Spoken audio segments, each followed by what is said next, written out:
Welcome on behalf of Crossroads Cultural Center. My name is Rose Tomasi and I'm going to moderate tonight's event.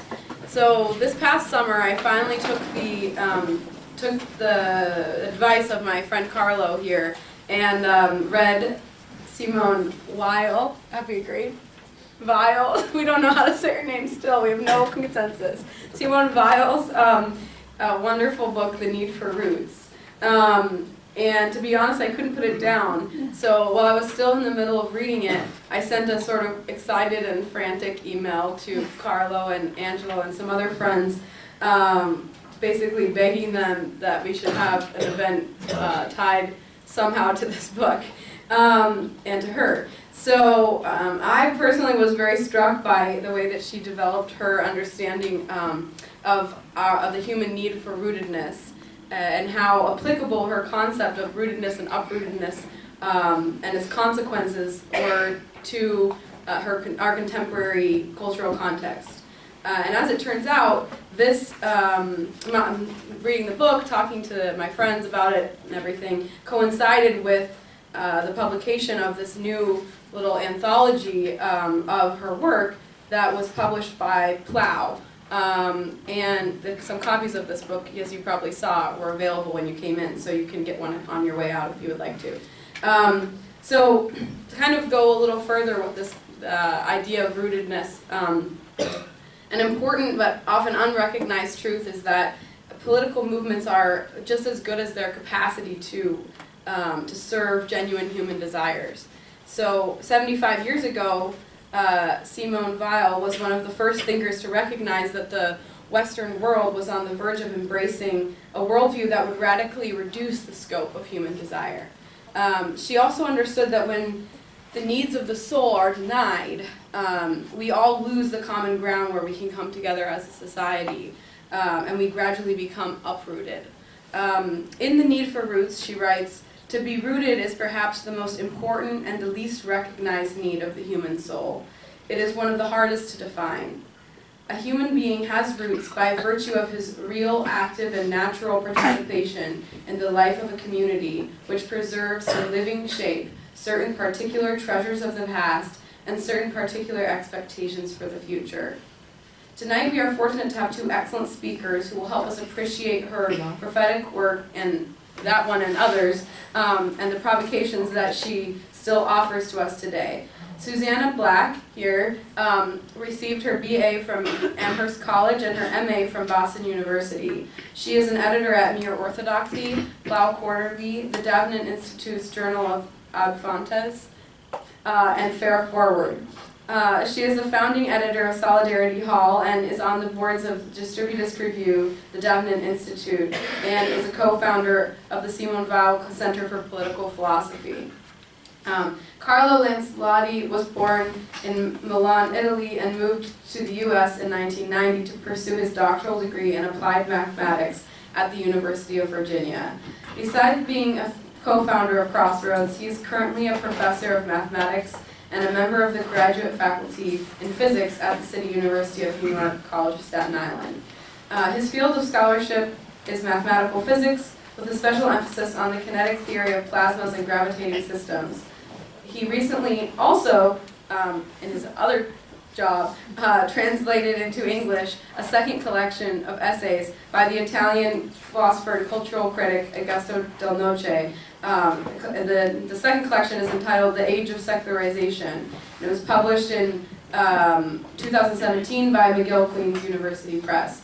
That book contains an essay by Del Noce about Simone Weil that will kind of relate to what Carlo's going to talk about tonight. So I welcome you all here, and I hope that you enjoy what our speakers have to say.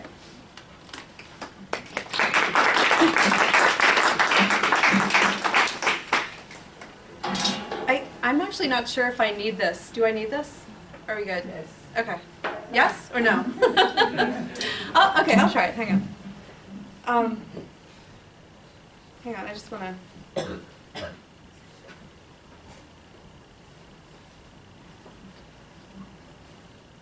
make sure that I don't go too long because I'm tempted to. I can like Could you? tap you. Okay. I go too long, that's Okay. All right, hang on. Don't worry. I'll do this. Okay. So, yes, as Rose said, I am an editor at Plough Quarterly, and yeah, meh. I'll be loud. I'm an editor at the magazine Plough Quarterly, and we also have a publishing house that sort of is related to the magazine, and that publishing house is what put out this little booklet of selections from Simone Weil recently. And yes, as she said, there are copies of it for free back there if you would like to grab one. But I also am sort of irritated that we didn't include any selections from The Need for Roots in that, so you should also just buy a copy of The Need for Roots. I'm extremely not an expert, and I'm a little bit, I found out I was doing this on Wednesday, so I'm going to do my best here, you guys. What I can offer is a sketch of her life, and then I do have a few thoughts about what to do with her and where she can point us. But please regard these as very preliminary. This is, as much as anything else, notes to myself for future lines of inquiry, because I have not spent nearly enough time with her to justify claiming these as anything other than suggestions. I'm also, by pure coincidence, seriously, the co-founder of a sort of mini think tank called the Simone Weil Center for Political Philosophy. One of my co-founders, who's been very influenced her, chose the name. What we're trying to do in that is to address questions of international political order in something of the spirit of Simone Weil, along with several other sort of key thinkers, and to try to address in particular what she called the need for roots. So, what is that spirit? To a far greater degree than many other thinkers, to understand her thought, you need to know something about her life. As T.S. Eliot wrote, all her thought was so intensely lived that the abandonment of any opinion required modifications in her whole being, a process which could not take place painlessly. Nearly all of her writing was published only posthumously, and it's fragmentary except for one book, which was itself incomplete, which is The Need for Roots. Essays, notebook entries, and letters, these make up the majority of her writing. And she was doing this writing while living out a very unusual path. In 1909, Simone Weil was born into a secular Jewish family. Okay. In Paris. Does that work now? Okay. She was extraordinarily intelligent, proficient in ancient Greek by age 12, and was essentially a Hellenist for her whole life. But her brother was also brilliant, a mathematician who became prominent in that field, and she thought that she was dull by comparison. This was very disturbing to her. She had a yearning for what she called that transcendent kingdom to which only the truly great have access and wherein truth abides. But then in her teens, the idea came to her that genius was not necessary, that anyone could achieve that truth if he, quote, longs for truth and perpetually concentrates all his attention on its attainment. This insight that truth, which included for her beauty, virtue, and every kind of goodness, so it was the transcendentals, is accessible through the heart's longing, opened up her path. She was at this point agnostic. She had never read the Gospels, but her discovery, she says, amounted to the realization that, quote, when one hungers for bread, one does not receive stones. She attended the Lycée Henri IV in Paris with Simone de Beauvoir. She was already a political radical. Apparently her classmates, I don't know if de Beauvoir actually did, but her other classmates referred to her as the Red Virgin. In 1929, she placed first in her exam to enter the philosophy program in the prestigious École Normale Supérieure, and Simone de Beauvoir placed second. She graduated in 1931. From 31 to 33, she taught at girls' schools in the French countryside. She strikes me as having been a difficult person to have on your faculty if you were a school administrator. Ever since the age of 5, when she had refused to eat sugar, having heard that it was denied to the soldiers at the front, she desired to identify with the suffering. And this led her to activism in her teaching years, and I think attempts to radicalize her students, which all the best of us do. After getting ambiguously maybe not hired again, I think this is what happened from the second school. In 1933, she got a job at the Renault factory in Paris and worked there for a year, and she hated it. It made her migraines much worse, and it sent her into a tailspin of horror at the inhumanity of the conditions. But here also she ran into another major clue towards what she was seeking. These workers, and she, when she was a worker, were utterly crushed. But she still desired, and they still desired. She still desired that kingdom of truth. She came to believe that by accepting one's ability, one's sort of crushedness, without denying that heart's longing, we position ourselves to receive the good, even if we are unable to climb up to it because we are too busy being immiserated in a Renault factory. And this idea, at some point she realized, was the idea of grace. Christianity teaches that the good comes to us. Weil would begin to learn this firsthand. She went to Portugal with her parents to recover from the shattering physical experience of factory work. One night in a little fishing village, she observed a procession of fishermen's wives making a candlelit tour of all the ships, singing what she called ancient hymns of heartrending sadness. She came to an insight: Christianity is preeminently a religion of slaves. Slaves cannot help belonging to it, and I among others. Weil returned to teaching in 1935 at a lycée in Bourges, and then she decided that she needed to be active in the fight against fascism. And so she volunteered herself to a Republican unit in the Spanish Civil War, but she was terrible at guns, and then she stepped into a pot of hot soup and scalded herself, and so they sent her home. Back in France, she taught philosophy at the Lycée Saint-Quentin, but in January of 1938, she took sick leave from that job and never returned to teaching.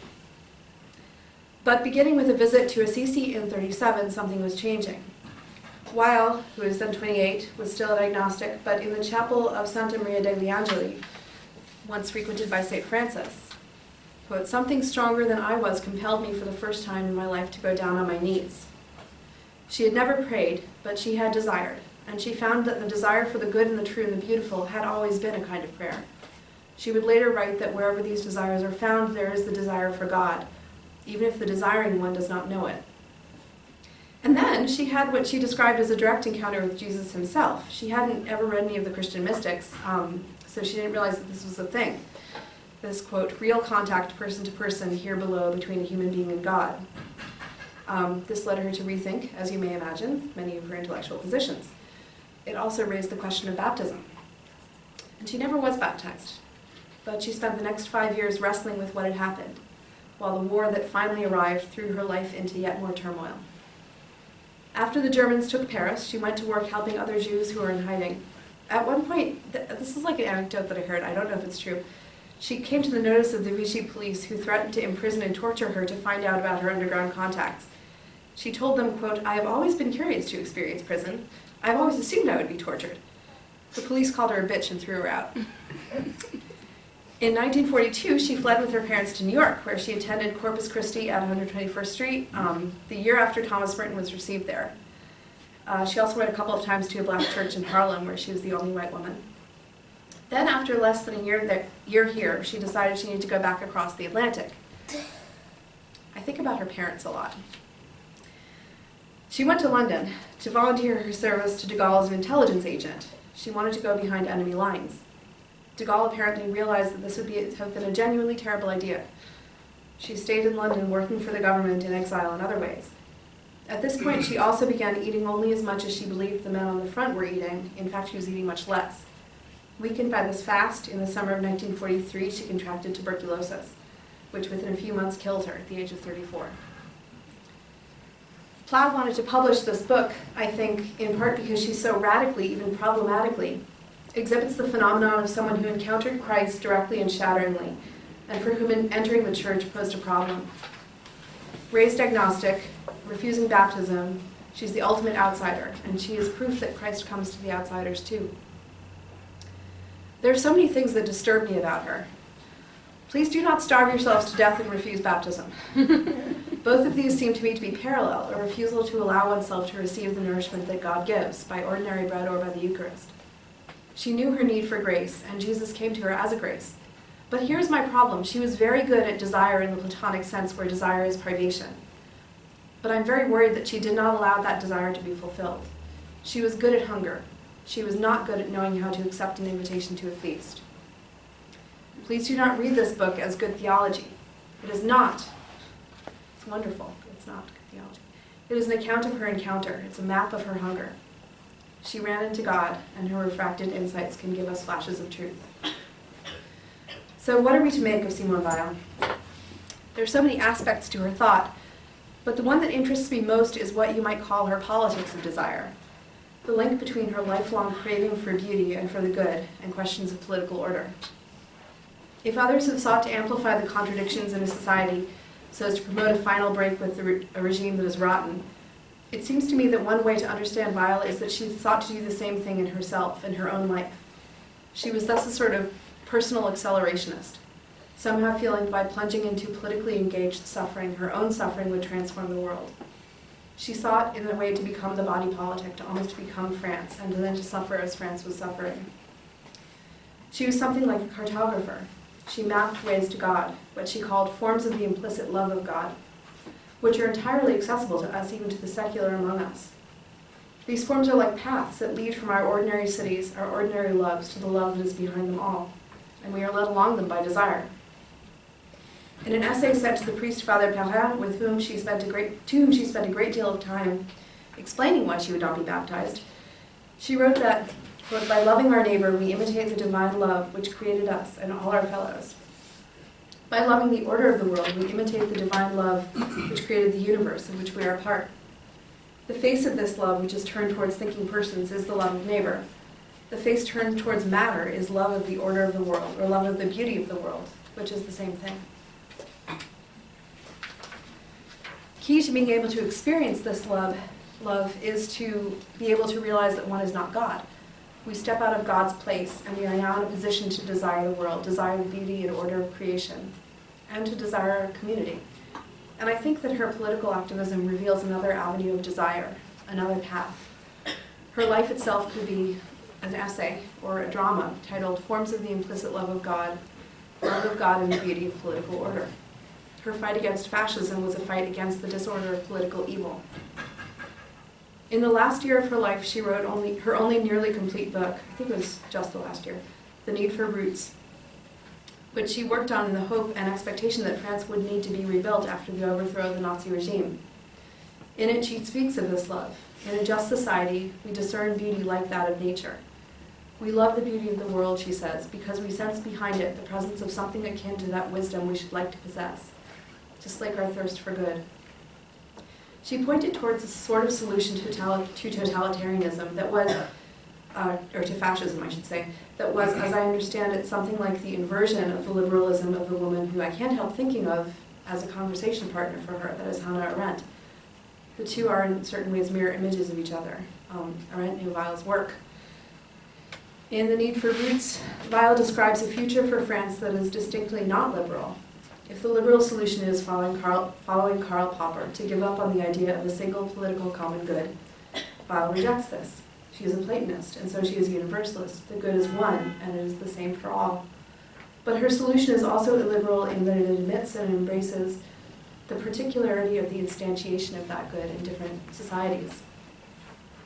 She is afraid of the potential for abuse that any bureaucratic system has, any structure, from the nation to the Catholic Church.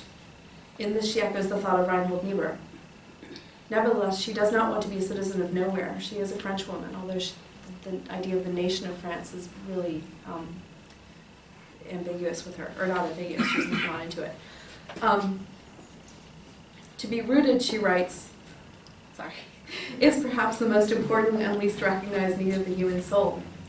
It is one of the hardest to define. A human being has roots by virtue of his real, active, and natural participation in the life of a community, which preserves in living shape certain particular treasures of the past and certain particular expectations for the future. As with all things, for Weil, the good of political order, of a reborn France freed from the betrayals of fascism, must start with desire. We desire to be rooted, we desire community, we desire justice and a polity that in part reflects the kingdom of good, but which reflects it in the particular way appropriate to that particular people. It must be the case, may be the case, that the France of the future that she describes is one that knows itself as the eldest daughter of the church, and knows this as a good. She did not look to the revolution as a source for this future of France, and for reasons identical to those that the most orthodox of Thomists would recognize. Almost. Just societies are founded on the recognition of certain duties of men and women to each other, obligations that we have to each other as people made in the image of God, or people, she wouldn't have said that sort of, probably wouldn't be the language she would use. These ways to treat each other, these ways to act towards each other with love and justice exist before any fancied social contract, exist in the order of the world and the order that is above the order of the world. That is why laws can be unjust, even if you agree on them. But, quote, the men of 1789, she says, did not recognize the existence of such a realm. All they recognized was the one on the human plane. That is why they started off with the idea of rights rather than of duties. but at the same time they wanted to postulate absolute principles. This contradiction caused them to tumble into a confusion of language and ideas which is largely responsible for the present political and social confusion. These duties stem from the transcendent worth of each human being, and they are also related, and they are integrally related to human needs. The preeminent physical example is the duty of a man who has food to give food to his fellow who is starving. Those who hunger for bread should not be given stones. But there are other needs that we have too, which a just society has a duty to supply. The need for order, the need for liberty, the need for hierarchy, the need for equality, for private property and for the commons, and the need for roots. To be part of a community with a history and a future, she says, is food for the soul. France, as she is rebuilt after the war, must seek to feed the souls of her children. I'm also just going to say that I think I screwed up here because I don't think she would have actually said that a society has a duty, because duties are individuals have duties. Pedantic, sorry. Not really. But not all collectivities are true communities. There are collectivities, she wrote, which instead of serving as food, do just the opposite. They devour souls. There's something in the way that she framed that opposition, which actually reminds me of, I think there's a passage in Isaiah that talks about like the God of Israel versus the idols. Like God carries Israel, but people who worship idols have to carry the idols around, and that sort of inversion, despite the fact that she was not a huge fan of the revelation to the Jews, is just really interesting to me. Anyway, so there are collectivities, she wrote, which instead of serving as food do just the opposite. They devour souls. That is what the fascists did. The solution is not, however, to pit the individual against the community and then to take the side of the individual, which is the sort of liberal or libertarian option. Rather, it is not to pit the one against the other at all. They are not in opposition. What do we do what do we do with this, given her own life, which seemed to be dedicated to uprooting as much as possible what was natural, denying as much as possible what was necessary? I don't think there's an actual answer to this which she offers. I think she's quite wrong about quite a lot in both her thinking and her acting. We have, as she said, duties towards ourselves as towards others, and she did not fulfill hers. But the questions she raises are crucial. I am of course tempted to say that she is uprooted because during her life, France was uprooted. That she was in some sense a queen of France for the oldest and truest of reasons, because she bore in her body the wounds of the body politic. If she had been baptized, I cannot help but think that the saint that she would have chosen would have been St. Joan. But uprooted, she did not stop desiring. For her, desire is at the root both of good political order and of union with God, and in some way these things are not entirely separate. What she had wanted, after all, back in Noce, was entrance into a kingdom, the kingdom which is behind all the beauty and all the goodness that she saw and loved in the world. The surprise of her path, the surprise of her experience, was that that kingdom had a king.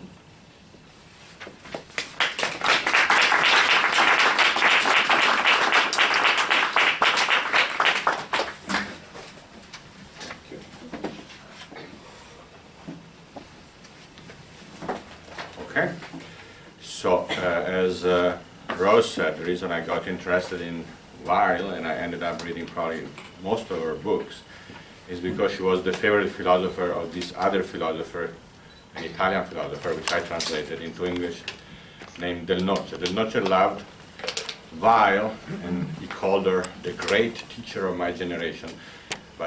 And this is striking because Del Noce was a very academic philosopher, and he was very knowledgeable and very balanced. And she died when she was 33. She was never an academic, and in many ways she was very unbalanced, meaning that she embraced extreme positions.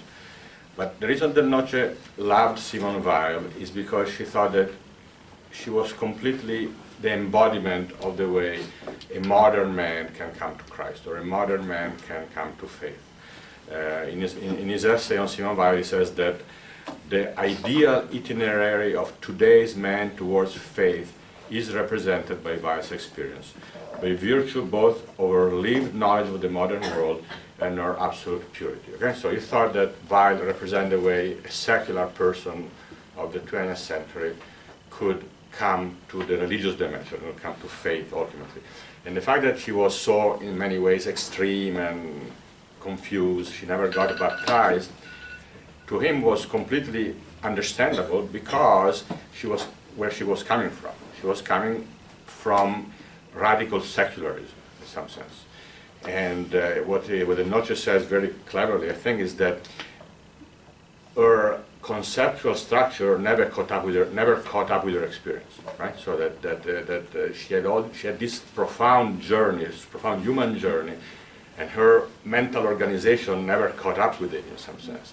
So to the end of her life, she was extremely anti-Jewish, for example. She was Jewish, but she completely despised the Old Testament. Or she identified the Catholic Church, the papacy, with the Roman Empire and with pagan power. She had all these extreme statements that, if one stops at them, kind of don't understand what she's talking about. And the Noce explains this very well. I mean, this is because what matters about her is not the systematic conclusion that she's able to organize, because she died when she was 33, but the journey, right? The journey, where she went from here to there. And he thought that this journey was completely paradigmatic.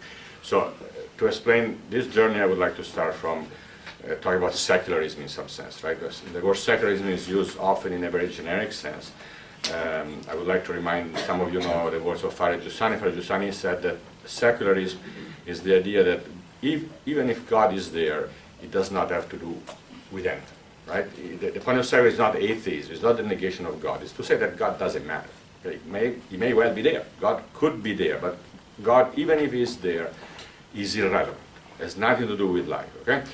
And this was her starting point, right? She was a disciple of Alain. When she was young, she went to the famous secular, was the high school of the Parisian secular elite, the Lycée Henri IV. And her teacher of philosophy at the Lycée Henri IV was one of the most famous secular thinkers of the age, named Alain. It was not his real name. He had some very boring name, and he changed it to be fancy. And all her life, she stayed faithful to, in some sense, to the secularism that she learned from Alain, and kind of slow her down in some sense, right? And so, to describe secularism, the Noce says that this is a very common position today. Answering the question of God is irrelevant to the problems we really have to face. In fact, the question of God is both embarrassing and unsolvable problem. Embarrassing because unsolvable. At most, it can be answered in the private sphere of our existence, which does not interfere with the public sphere. Weil's itinerary is the exact opposite, because Weil started from politics, and by going deeply into politics, going to the moral depth of the political experience, ended up with God, right? So it's exact opposite itinerary. Weil herself, talking about her own experience, confirms the Noce's judgment, because she says, speaking of her youth when she was in her 20s, I neither affirmed nor denied anything. It seemed to me useless to solve the problem of God, for I thought that being in this world, our business was to adopt the best attitude towards the problems of the world, and such an attitude did not depend about the solution of the problem of God. This is the definition of secularism, that we can try to solve the problems of society, the political problem, the real problems. God is orthogonal to them. You know what I mean? Perpendicular. I mean, it is irrelevant, ultimately. So, what is the trajectory of our escape from secularism? Well, the Noce summarizes the way she overcame secularism with this sentence, which is very interesting. The religious dimension can be discovered starting from the crisis of our times, if the crisis is lived with absolute moral purity. And what does that mean? Now, Simone Weil felt very strongly the question of social justice.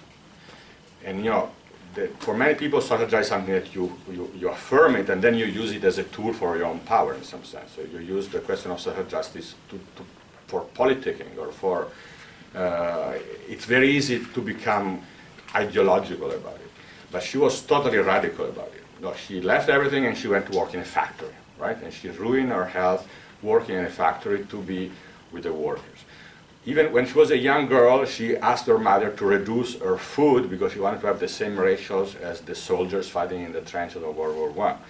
She died because in 1943 she wanted to have the same amount of food as the people in occupied France. So she kind of starved herself to death. After she was done working in the factory, she went to the Spanish Civil War. And in the Spanish Civil War, again, she thought that it was the war for justice.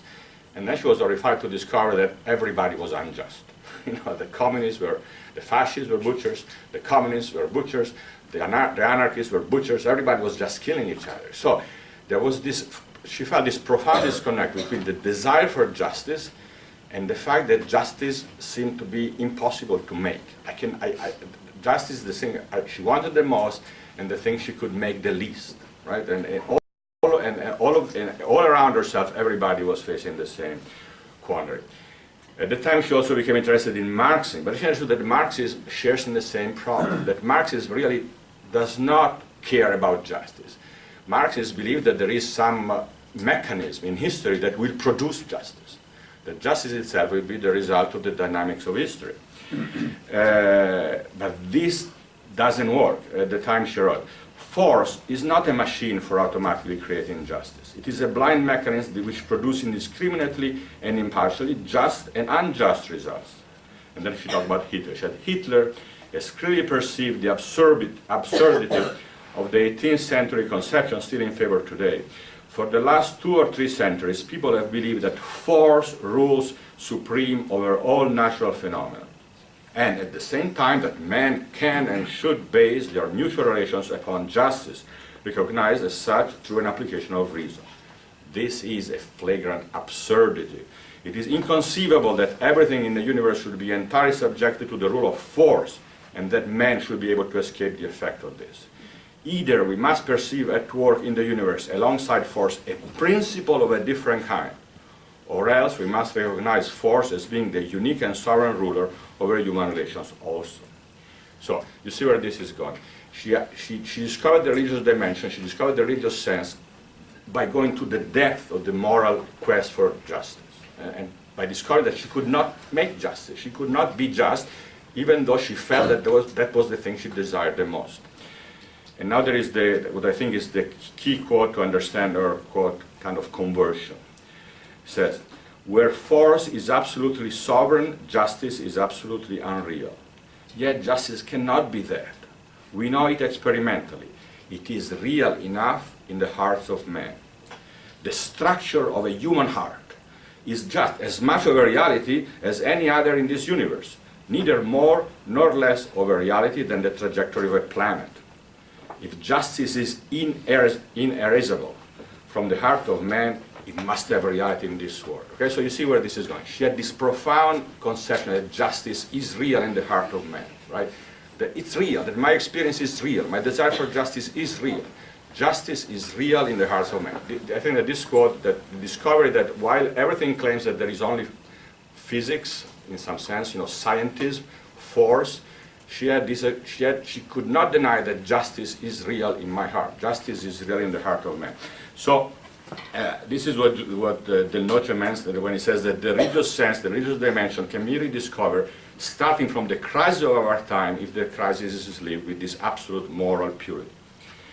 So you have this situation in which justice at the same time is the thing which most corresponds to me, to my experience, and something that I cannot make, which completely escapes me. Right? This is very analogous, if I can quote Father Susannah again. Susannah talked about the discovery of the mystery in his book called The Religious Sense, where he says the mystery is something which, without the mystery, my experience cannot be explained, and yet it totally escapes me. Right? So there is this paradox of something which is at the root of my experience, that I cannot make sense of my experience without the desire for justice, for beauty, for goodness. I cannot make sense of my experience without this dimension, and yet I cannot make it. It's something which is beyond me, right? So you could say that through the moral quest for justice, Simone Weil discovered the mystery. And this is what really broke the wall of secularism, in the sense I said before, that separation I said before, that God doesn't matter. God matters because my deepest experience is this experience of the need for justice, for example, or for beauty, or for goodness. And if you take God, if you take the mystery in this sense out of the equation, then you have the Spanish Civil War, something completely absurd in which the desire for justice becomes the cause of horrible violence, and life falls apart, right? Life falls apart exactly because of this disconnect between the desire of the heart and the truth of what I can do, right? So it is in this disconnect that she came to the discovery of the religious sense. The thing is that, of course, because of where she was coming from, she discovered it, first of all, in the Greek form, right? She was, as Susanna said, she was an Hellenist.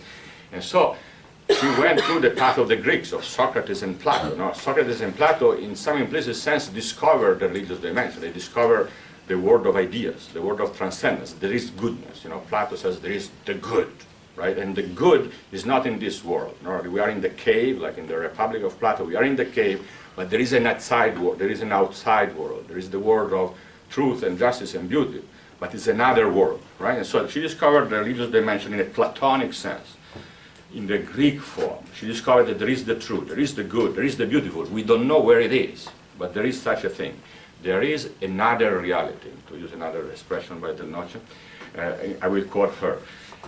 Above the earthly carnal sphere in which our thoughts habitually move, and which is on every side an inextricable mixture of good and evil, there is another, a spiritual sphere, where good is only good, and even at the inferior level produces only good, where evil is only evil, and can produce nothing but evil. It is a direct consequence of faith in God. The absolute good is not only the very best good of all, it would be then a relative good, but the unique total good, which comprises within itself, in a superlative degree, all forms of good, including those which are sought by men who deviate from the path of absolute good. So she achieved this Platonic. Okay? And her escape from Marxism and from secularism took it first a Platonic form. Then, of course, she had this experience in Assisi, in which she met Christ in Assisi, and from then on, the whole crisis for her was to reconcile all of this. It was not easy, because she was not prepared. She did not have the conceptual categories in which to insert this experience of the encounter with Christ. So this explains why, in some sense, if you read her literally, in some places she seems crazy, right? Because she's trying to reconcile this radical experience with her cultural background, which was different, didn't prepare. Okay, so this was the first part of my talk. In the second part, I would like to, do we have more time? 10 minutes? In the second part, I will just quickly talk about what I think are the political consequences of this, because, as I said, she came from politics, right? She came to the religious sense from the political quest for justice. I think that her thought addresses, what Rose was talking about at the beginning, the crucial political question, which is the direction of desire. Again, the politics is as good as the desire it can address, right? If you have a scientific view of the world, a materialistic view of the world, your politics will be measured by that view, right? And your politics will address limited desires. Your politics will only address the reduced desire that fit in your limited idea of the good. So, in a sense, by discovering the good in all in the full dimension, then also your political imagination, your political desire enlarges.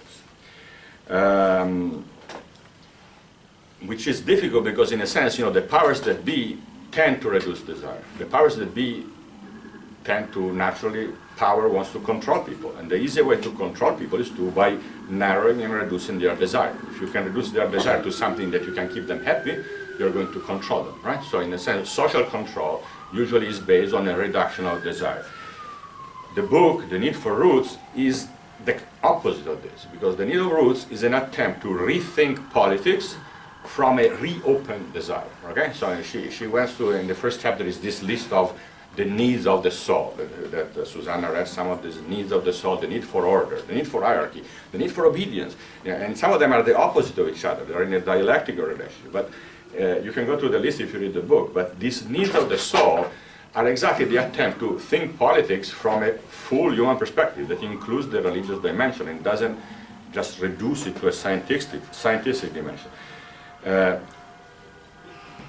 Now, I will skip because otherwise it's going to take too long. I want to talk about the need for roots, okay? Because the need for roots for her is the most important need. To explain the need for roots, again, we have to go back to this idea that she discovered what she called the supernatural. The supernatural is what we call the mystery. She discovered the fact that there is a disproportion between the desire of the heart and what science, power, politics can do.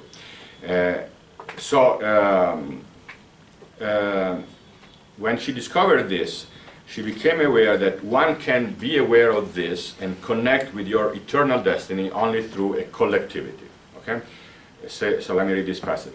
The fact that a human being possesses an eternal destiny, imposes only one obligation: respect. We owe our respect to a collectivity of whatever kind, country, family, not for itself, because the collectivity, the community, is food for a certain number of human souls. But each soul is unique, and if destroyed, cannot be replaced. The collectivity contains food not only for the souls of the living, but also for the souls of being yet unborn. A collectivity has its roots in the past. It constitutes the sole agency for preserving the spiritual treasures accumulated by the dead, the sole transmitting agency by means of which the dead can speak to the living, and the sole earthly reality which is directly connected with the eternal destiny of man, is the irradiating light of those who have managed to become fully conscious of this destiny, transmitted from generation to generation. Okay, so what she understood is that the only way to live the religious sense is in a community.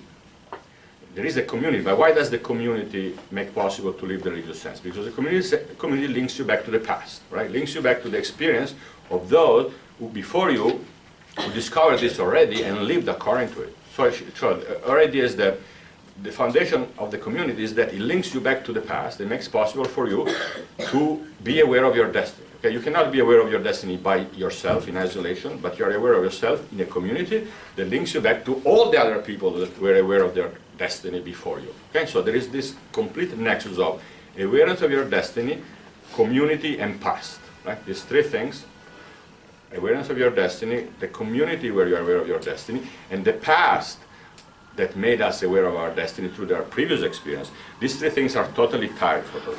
Okay? So the task of a collectivity is to make memory possible. I'll read another quote. The opposition of future to past, or past to future, is absurd. The future brings us nothing, gives us nothing. It is we who, in order to build it, have to give it everything, our very life. But to be able to give, one has to possess. And we possess no other life, no other living sap, than the treasures stored up from the past, and digested, assimilated, and created afresh by us. Of all the human soul's needs, none is more vital than the one of the past.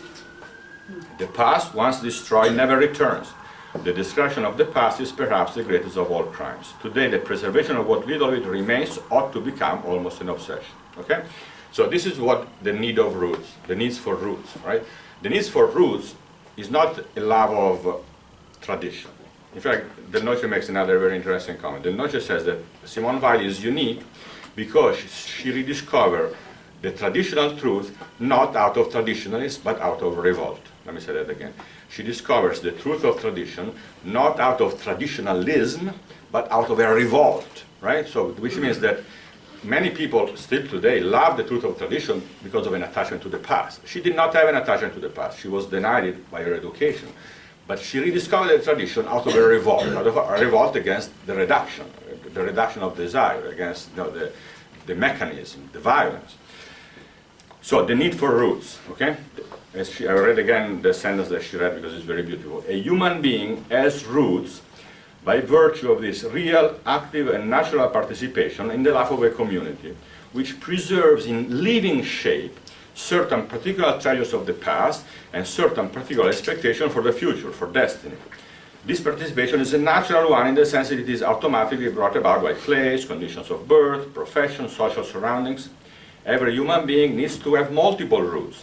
It is necessary to draw well nigh the whole of his moral, intellectual, and spiritual life by way of the environment which it forms a natural part. So we can approach destiny, approach the religious question by having roots in a place. Uprootedness is by far the most dangerous malady to which human societies are exposed, for it is self-propagating. For people who are really uprooted, there remain only two possible sorts of behavior: either to fall into a spiritual lethargy resembling death, or, for the uprooted, to hurl themselves into some form of activity necessarily designed to uproot, like political ideology. Often by the most violent methods, uproot those who are not yet uprooted, or only partly so. Okay, so it says that uprootedness spreads itself, because the people who are uprooted, either they become totally passive or they become manic and they uproot other people. So, I'm almost done. Rootedness, so, is the combination of three elements for Simone Weil. A bond with the community, first, which, linking us with the past, second, makes possible to walk towards our destiny, third. These three elements are inseparable, they depend on each other. The past depends on the community depends on the past, and they both have to do with destiny, otherwise they all fall apart. So where does the uprooting come from? Well, according to these three factors, at one level, uprooting is the frang of all bonds, independence, right? That you don't have bonds. And Simone Weil says that one may say that in our age, money and the state have come to replace all other bonds and attachment. You have a society in which all bonds are either political through the state and politics, or money, commerce, right? When you have down to these two bonds, you're uprooted because you don't have other bonds. Now, but to her also, the other big source of uprooting is a scientistic mindset, right? A scientific mindset that promotes abstractions, like the world is a system of forces, like even Marxism is a form of scientism, but there is also liberal scientism, positivistic scientism, where the religious question is removed and everything is boiled down to some simplistic abstraction. Okay, because this abstraction, living this abstract life in the name of science or ideology, cuts us off both from the past and from the supernatural. She says, the second factor making for uprootedness is education as it is understood nowadays. A culture very strongly directed towards and influenced by technical science, very strongly tinged with pragmatism, extremely broken up by specialization, entirely deprived both of contact with this world because of abstraction, and at the same time of any window opening onto the world beyond, right? So if you think that there is an education which does not raise human question or human need, an educational system that is only about means, not ends, right? A situation, I have some experience of schools in the modern world in which you always ask how to do things, but never to know things. Right? The problem is how to do, not what to know. Right? Knowledge is not part of education, in some sense. That's the first thing, because everything is instrumental. Everything is like a tool. This produces uprootedness. So as a result, we no longer look for the truth, because without the world beyond, as she says, also the question of the truth disappears, and everything becomes a tool. I read one last quote. Moreover, the desire to learn for the sake of learning, the desire for truth, has become very rare. The spirit of truth is nowadays almost absent both from religion and from science, as from the whole of thought. The appalling evils in the midst of which we struggle, without even managing to understand quite how tragic they are entirely due to this idea that we don't care about the truth anymore because we care about how to do things. Dostoevsky uttered the most frightful blasphemy when he said, "If Christ is not the truth, I prefer to remain outside the truth with Christ." Christ said, "I am the truth." And now Weil speaks. He also said that he was bread and wine, but he added, "I am the true bread, the true wine." That is to say, the bread which is nothing but truth, the wine which is nothing but truth. They must first of all be desired as truth, and only afterwards as food. And I think that this is, in a sense, our answer to the uprooting, right? Because the answer to the uprooting is that you cannot be uprooted by staying at the level of just power. You must, in some sense, desire the truth, ask for the truth, desire to know for the sake of knowledge. Of course, you need grace and you need an encounter, but what she emphasizes is this idea, that uprootedness really has to do with this. You cannot have faith without the religious dimension, without the religious sense. You cannot have faith if you don't desire the truth, right? And so she says that even at the social political level, what supports faith is, for example, in the educational system, an educational system that rejects the abstraction and embraces the human desire for justice, embraces the human desire for the truth.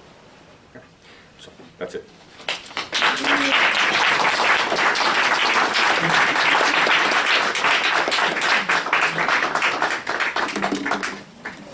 So we have some time for a few questions if you have questions. So just put your hand up and then either speak really loud or we'll bring the microphone to you. Or don't. I have a question first, then I guess. Go for it. I'm gonna. Yeah, you take it. Okay, so I'm really like personally provoked by all of this, and I guess my question is kind of maybe at a practical level, like what does it look like now to live with an awareness of this need, because I see a lot of people try to respond to this in different ways, and you know, like one specific example being in the educational context. So starting people who, like my brother works at a school where because of this need that we are so distant from where do we come from, who are we, you know, the school is built around in terms of the curriculum and the pedagogy and everything around trying to sort of reinstantiate the lost roots of the society that these kids are in through the books that they read and the things they talk about and they, you know, the way that they learn and everything, right? And I'm really attracted to things like that. But at the same time, like that's not where I am, and that's, you know, not the kind of school where I work, right? It's not the world that I'm in. And so I wonder, like, yeah, I just wonder, like, how to live this, you know, when you can't just like create a little ideal context for yourself where you can sort of, you know, put the pieces of the puzzle back together when in a world that's really broken. That's difficult. Want to say something? Well, I don't know. The two things that come to mind are, first of all, it is the easiest thing to do to fall today in what I call an instrumentalist mentality, you know, which means that you have to solve some problem, right? And that in some sense you introduce some kind of technique, right? There is, I mean, to me the big pain of education is when it's all about method. I have to find a way to get success. I have to find a way to, and then I have to assess, that's the word, my success. And I have to go from A to B. The first thing to recognize is the experience of the gift, that reality is given and that we love it, you know, that we love the truth, that we love what is beautiful, and follow this love. I mean, it seems to me that if you take one step away from this love, from what you love, and from then you fall into this mentality of trying to produce a machine, what she calls a power, a machine that produces. The second thing is that, as I try to emphasize, she said very clearly that this is impossible if we are uprooted. So ourselves, we have to recognize where we are rooted. So we have to always be aware of the places and the people and the circumstances and the past through which we are able to keep alive this desire and through which we are able to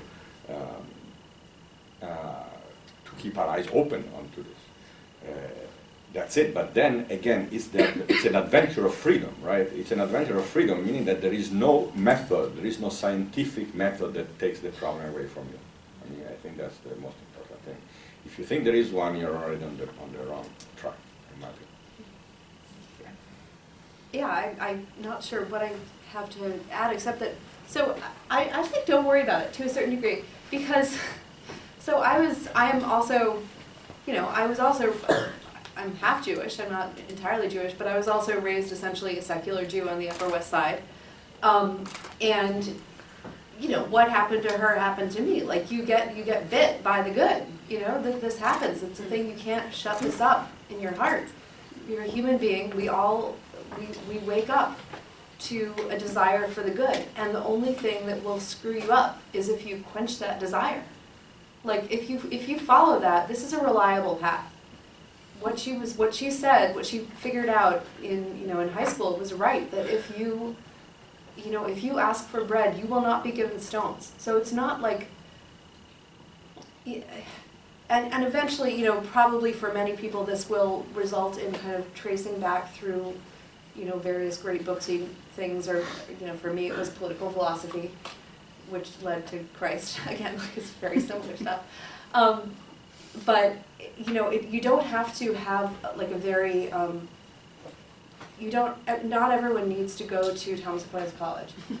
Like not everyone needs to go to a great books lycée. You know, the human desires are reliable, and God will meet them. And that it also might look very different for different people, because honestly, her the limitation of her thought. There are a number of things that I could talk about, but one is it was so embedded in Platonism, and it was so embedded in Hellenism, that she, I think, had difficulty imagining two things, both the idea that God did come to the Jews, and you know, traveled with them, and I'm not even so sure, like, I'm a little bit iffy on how she understood the incarnation, like, because this is God coming to us, you know, and it's very specific, and yet it's okay that not all of y'all are Jews. Like that is okay with God, and just as much as it's okay that not everyone is Jewish and God comes to now everyone, it's okay that not everyone is Western, you know, and not everyone has a great books education, and it's okay that not everyone is sort of like a angsty political philosopher. Like God has like. There's a common human desire for the good and for the true and the beautiful, and that is answered in Jesus. But you know, it doesn't always have to look like being obsessed with Plato when you're 14. Although for many of us, that is what it looks like. You know, it's less fragile, I think, is what I would say. And God can show up anywhere. Yeah, thank you. All right. From the mouth of babes. Go ahead. So I know that how Del Noce said that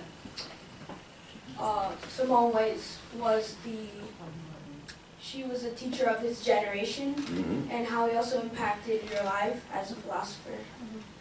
But has he also impacted any other lives as like a philosopher, or journalist, or any poets like famous?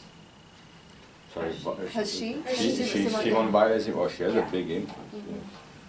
Well, we can say something like that. Let's get one more question before we answer. About when you were talking about limitations of desire today, what are some examples of limitations of desire? What would be like, what limits our desire?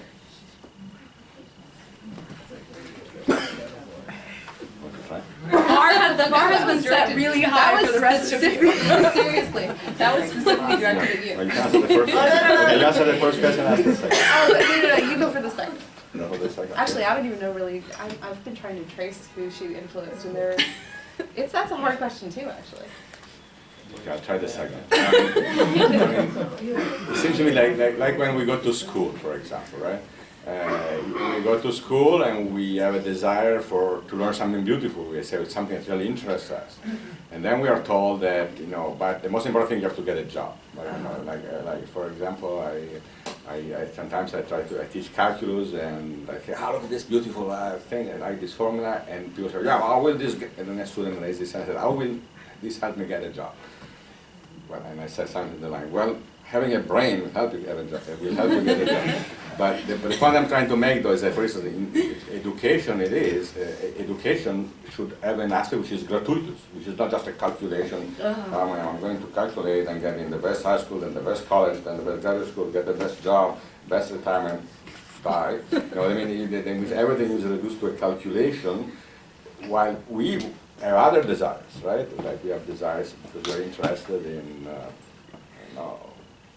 French philosophy, or we're interested in.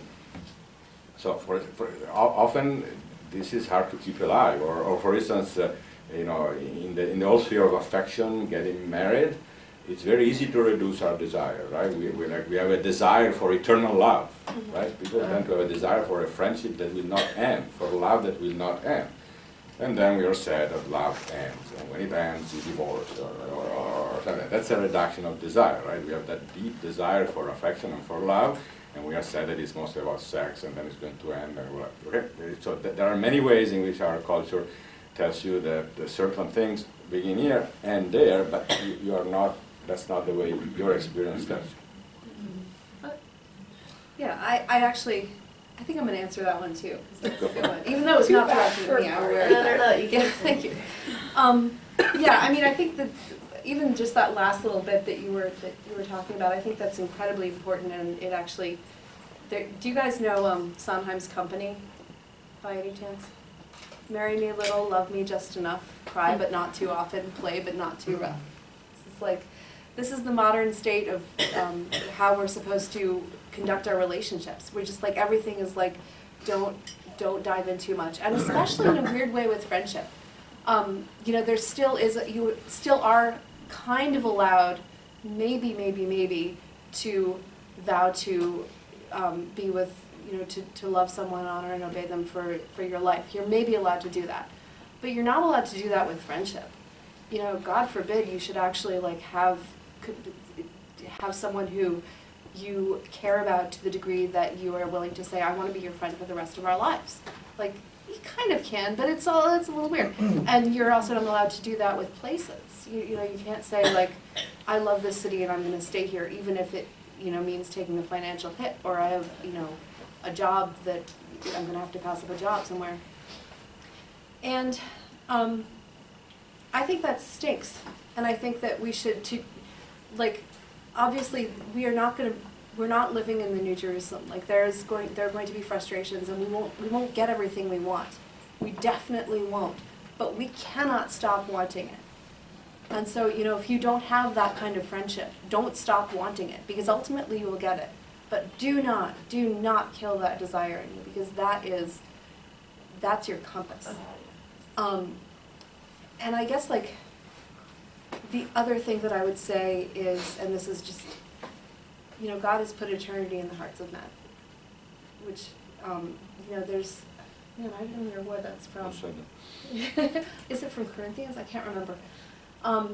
But, you know, you probably have this hope that you're going to live forever, this hope that you will be forever, you know, joyful and forever, like, learning new things and going on adventures and, like, hanging out with friends, and just there's something that, there's like a real quest that you're supposed to be on, and you really want to do that. I mean, what is that a Percy Jackson book, or what are you reading? Oh, this is Yeah. just a book from the library. Yeah, I know. You have to see. But, like, we have these desire, like, we have the desire for eternity, and we have the desire for a real important quest.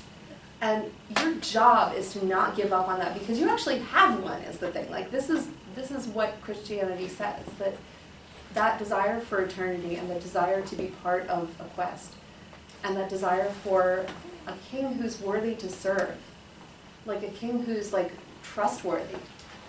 That's not going to be, you know, you're not going to get ripped off if you keep wanting that. Yeah, I will also say another thing to Luigi's question number 2, that, you know, this also affects politics, right? It's funny because this is the book she wrote before she died. It's called The Need for Roots. And it was commissioned to her by the French government in exile, you know, because France had been invaded by the Nazis. And so the French government had escaped to London, and when they saw that D-Day was coming, they thought the Nazis would be defeated. They paid her to write this book about how to handle politics in France after victory. And they didn't know what to make of this book, because what she proposed was completely strange to them, right?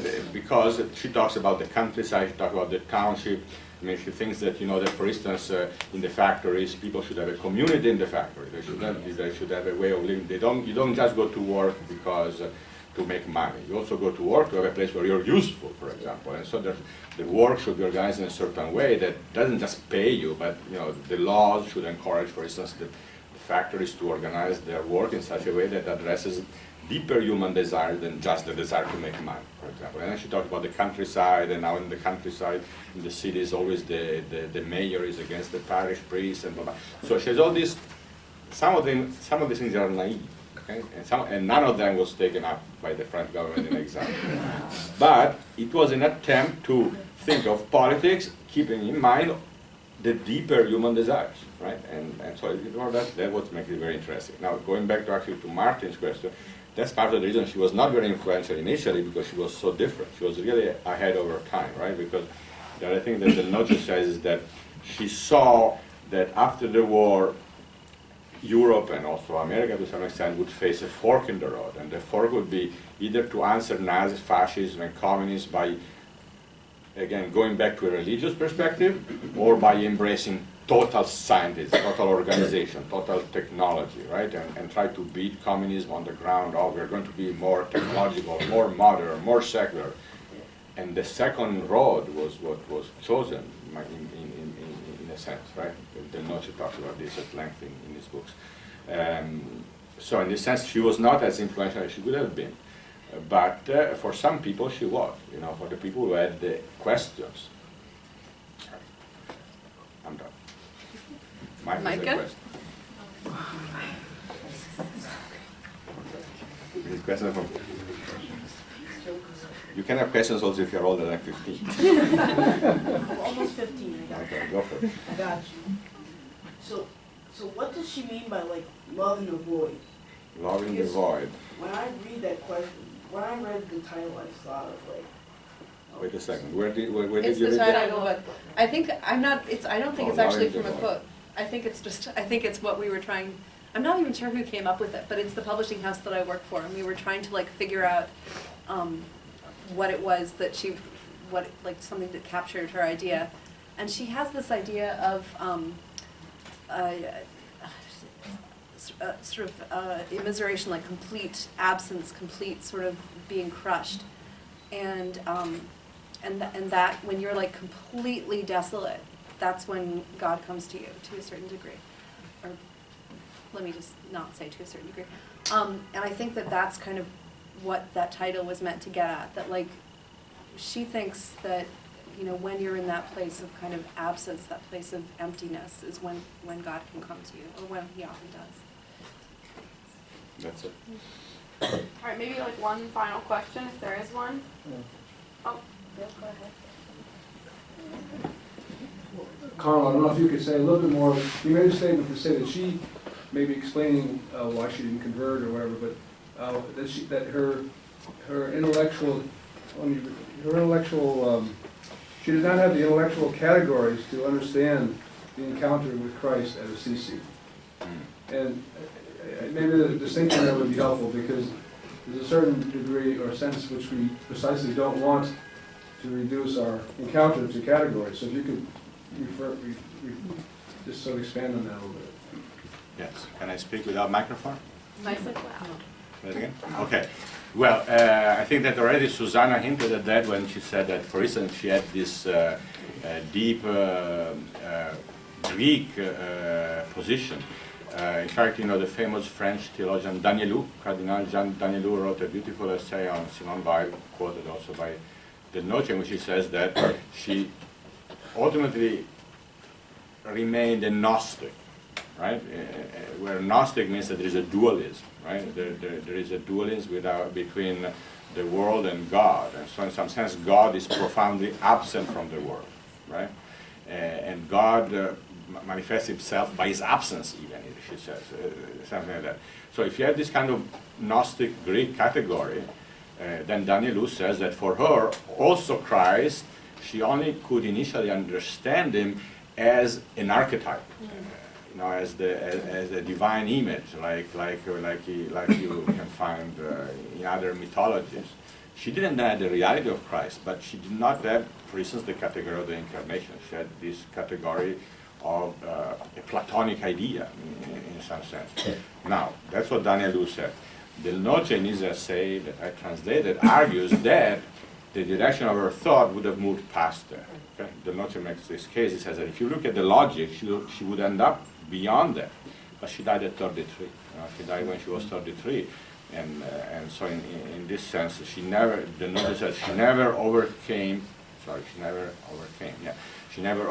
the tension between her secular upbringing, her Gnostic tendency, and what had happened to her, right? So this tension remained unresolved before she died. I mean, and at some level was a real problem. It was a real problem because of this Gnosticism.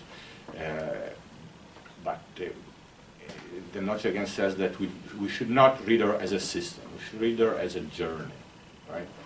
And so not as something intrinsically incomplete, right? Or on this word, her itinerary was incomplete.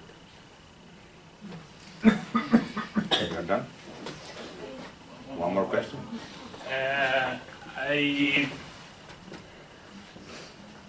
Okay, what did she ever tackle the relationship between being rooted and being free?